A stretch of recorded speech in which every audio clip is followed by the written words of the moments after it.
Madam President, Kenya is making significant and steady progress towards flattening the curve.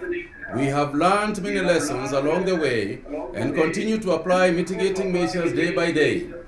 In planning for the current situation as well as post-COVID-19, we aim to build greater resilience in our health systems through increased investments in primary health care and health commodity security as critical pillars towards attainment of universal health coverage.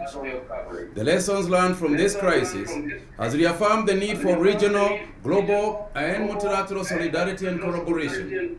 We now know that no nation can succeed in isolation.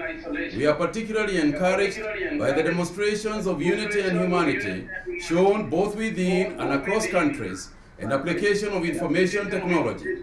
We thank all those who have continued to support and collaborate with Kenya. Kenya therefore joins calls for concerted efforts aimed at ensuring universal, timely, and equitable access to COVID-19 tools as global public goods for health.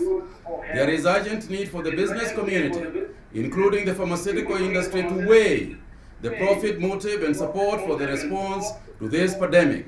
Otherwise, should we continue to behave normally, the pandemic will treat us abnormally. Recognizing that 2020 is a year of nurses and midwives, Kenya appreciates the critical role played by nurses and midwives as frontline health workforce during this pandemic. Fortunately for us, so far, Kenya has not lost any health worker to the disease. Let us all work together to end this pandemic and emerge stronger together, leaving no one behind.